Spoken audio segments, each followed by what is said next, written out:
یہ کہانی 1991 میں شروع ہوئی۔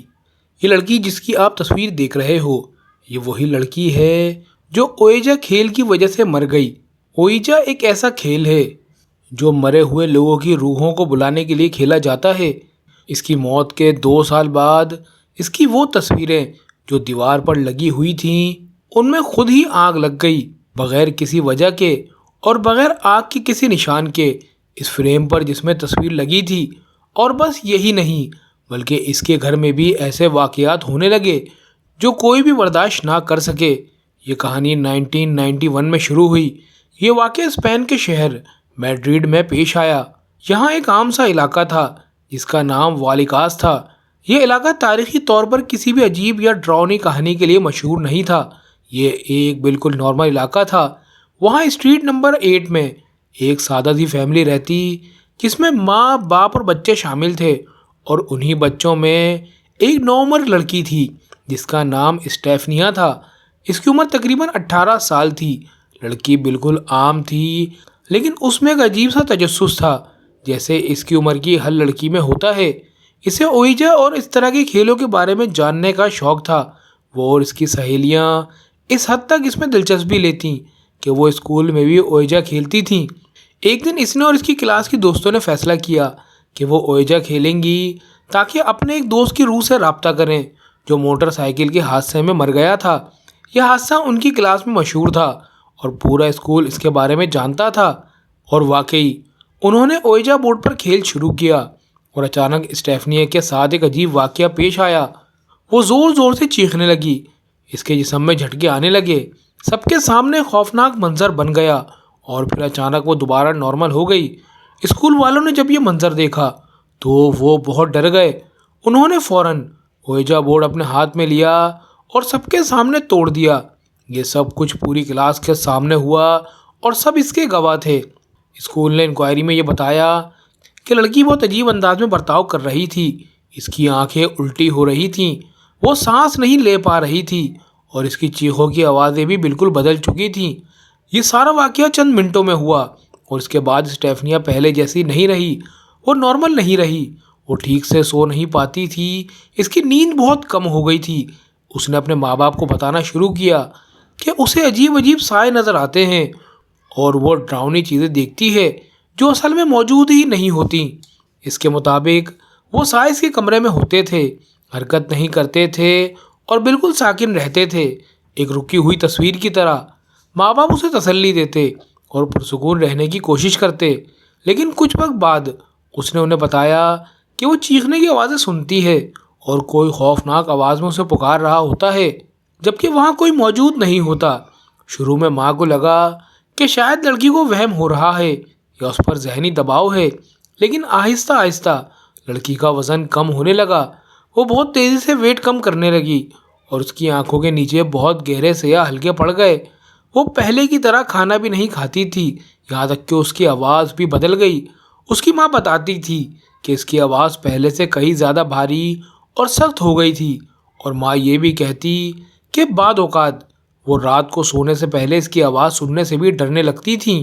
آہستہ آہستہ لڑکی کی حالت خراب سے خراب ہوتی چلی گئی۔ دن بدن اس کی کنڈیشن بگڑتی گئی۔ ماں باپ اسے مختلف ڈاکٹر کے پاس لے گئے اور اس کے ٹیسٹ کروائے گئے، چیک اپ کرائے، لیکن کہیں بھی کوئی مسئلہ سامنے نہیں آیا۔ رپورٹس کے مطابق لڑکی بالکل نارمل تھی۔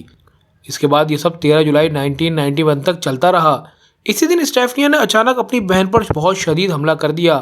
گھر والوں کے مطابق اسٹیفنیا نے اپنی بہن کے خلاف جو طاقت استعمال کی وہ نہ اس عمر کی لڑکی سے ایکسپیکٹڈ تھی، اور نہ ہی اس کے جسم اور صحت کی حالت کے مطابق اتنی طاقت کا ہونا ناممکن لگتا تھا۔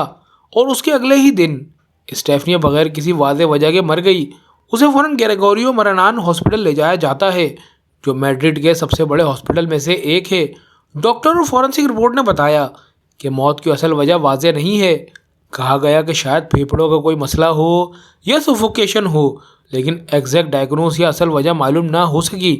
طبی لحاظ سے کیس کو بغیر کسی فائنل ڈائگنوسس کے بند کر دیا گیا، یعنی ایک لڑکی ہاسپٹل آئی اور بنا کسی وجہ کے اس کی موت ہو گئی۔ اگر کہانی یہاں ختم ہو جاتی تو ہم اسے ایک میڈیکل ٹریجڈی کہہ دیتے، لیکن اصل خوفناک واقعات اس کے پاس شروع ہوئے۔ اسٹیفنی کی موت کے بعد اس کے گھر میں عجیب و غریب اور ڈراؤنے واقعات ہونے لگے۔ گھر میں رات کے وقت راہداریوں سے زور زور کی دستکوں کی آوازیں آنے لگیں، سانسوں کی آوازیں سنائی دیتیں، لیکن یہ سمجھ نہیں آتا کہ آوازیں کہاں سے آ رہی ہیں۔ بعض اوقات ہمنگ جیسی آوازیں آتیں، جیسے کوئی موجود ہو۔ دروازہ خود بخود کھلتے اور بند ہوتے، اور ماں باپ اور بچے سمجھ نہیں پاتے تھے کہ یہ سب کیا ہو رہا ہے۔ پورے خاندان نے نوٹ کیا کہ گھر کی چیزیں غائب ہو جاتی ہیں، حالانکہ وہ یقین کے ساتھ کہتے کہ انہوں نے خود انہیں مخصوص جگہ پر رکھا تھا۔ پھر وہی چیزیں کچھ وقت بعد خود بخود اپنی اصل جگہ پر واپس آ جاتی۔ ماں نے بتایا کہ وہ اکثر رات کو اپنے مرنے والی بیٹی کی آواز سنتی تھی، جو اسے پکارتی تھی، بالکل اسی لہجے میں جس لہجے میں وہ زندہ ہوئے بات کرتی تھی۔ بعض اوقات وہی آواز ایک بھاری مردانہ آواز میں بدل جاتی۔ ماں یہ بھی کہتی وہی مردانہ آواز اس کے کمرے سے ہنسی کی شکل میں سنائی دیتی، لیکن جب وہ کمرے میں جاتی تو وہاں کوئی موجود نہیں ہوتا اور آواز غائب ہو جاتی۔ یہاں تک کہ باپ نے بھی بتایا کہ ایک دن اس نے ایک عجیب چیز دیکھی جو بیڈ روم کے دروازے کے سامنے کھڑی تھی۔ وہ ایک آدمی جیسی شکل تھی، کالے کپڑوں میں ملبوس اور پورا جسم ڈھکا ہوا تھا۔ یہ کوئی سایہ یا وہم نہیں تھا، بلکہ اس کے مطابق وہ ایک حقیقی وجود تھا۔ خوف کی شدت اتنی زیادہ تھی کہ باپ اچانک بے ہوش ہو گیا۔ جب اسے ہوش آیا تو اسے محسوس ہوا کہ وہ گھٹ رہا ہے، سانس نہیں لے پا رہا ہے۔ اس کے بعد وہ ڈاکٹر کے پاس گیا اور ڈاکٹر نے اسے بتایا کہ کچھ بھی نہیں تھا۔ اور ایک رات 27 نومبر 1992 کو آدھی رات کے وقت باہر بارش ہو رہی تھی۔ اس دن اس گھر میں جو کچھ ہوا اس نے پورے خاندان کو فوراً گھر سے باہر نکلنے پر مجبور کر دیا، اور وہ پولیس کے آنے کا انتظار کرنے لگے۔ پولیس فوراً پہنچ گئی۔ ان کے ساتھ ایک انسپکٹر بھی تھا جس کا نام خوسے پیدرونگری تھا۔ وہ خود اور اس کے ساتھ موجود پوری فورس گھر کے اندر داخل ہوئی۔ جب وہ گھر کے اندر تھے تو ایسی باتیں ہوئیں تو انہوں نے ان واقعات کو باقاعدہ طور پر رپورٹ میں درج کیا۔ ان کے سامنے الماری کا دروازہ بند تھا اور اچانک وہ پوری شدت کے ساتھ سب کے سامنے کھل گیا۔ اسی وقت میز پر بچھے کپڑے سے ایک چپچپا بھورا مادہ خود بخود نکلنے لگا۔ اس مادے کا کوئی معلوم ذریعہ نہیں تھا اور وہ کچھ وقت بعد ہی غائب ہوا۔ انسپکٹر نے خود رپورٹ میں لکھا کہ وہ گھر کے اندر خود کو بالکل آرام دہ محسوس نہیں کر رہا تھا، خاص طور پر جب وہ گھر کے باتھ روم میں داخل ہوا تو اسے محسوس ہوا کہ وہاں کچھ غیر معمولی ہے۔ اس کے علاوہ شدید ٹھنڈ نے اس کے جسم کو جکڑ لیا اور باتھ روم کے دروازے سے گزرتے ہی اسے گھٹن محسوس ہونے لگی۔ بہرحال گھر کا معائنہ کرنے اور رپورٹ مکمل کرنے کے بعد رپورٹ کا اختتام ایک خوفناک جملے پر ہوا۔ معائنے کے وقت ایسے واقعات پیش آئے جن کی کوئی وضاحت ممکن نہیں تھی۔ اس کے بعد پولیس گھر سے نکل گئی، لیکن گھر کے اندر موجود چیزیں اب بھی ختم نہیں ہوئیں۔ پولیس کے دورے کے بعد گھر میں ہونے والے واقعات پہلے سے بھی زیادہ بڑھ گئے۔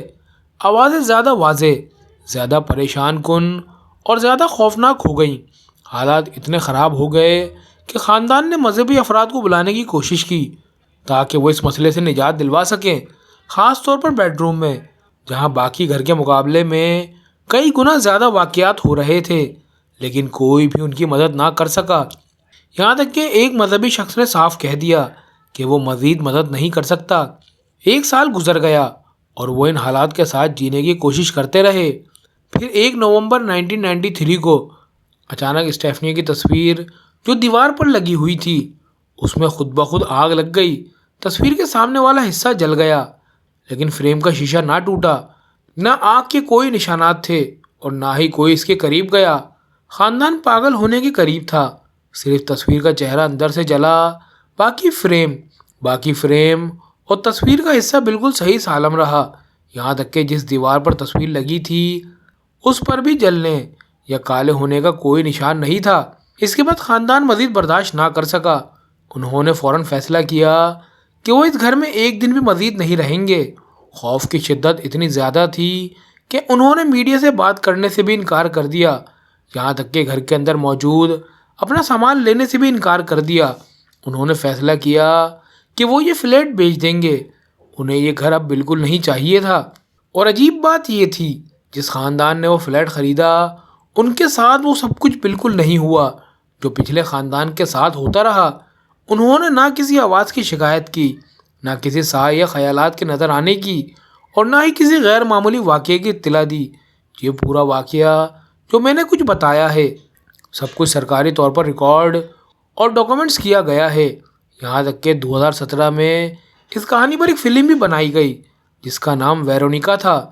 یہ فلم اسی کیس اور اصل کہانی سے متاثر تھی، لیکن اس میں کچھ ایسی چیزیں ہیں جو حقیقت میں نہیں ہوئی تھیں۔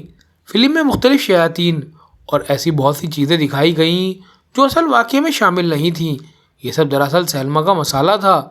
ہاں، یہ بات درست ہے کہ اصل کیس فلم کے مقابلے میں بہت زیادہ پرسکون تھا، لیکن جب ایسے واقعات حقیقت میں کسی کے ساتھ ہوتے ہیں تو وہ نہ تو پرسکون ہوتے ہیں اور نہ ہی قابل برداشت۔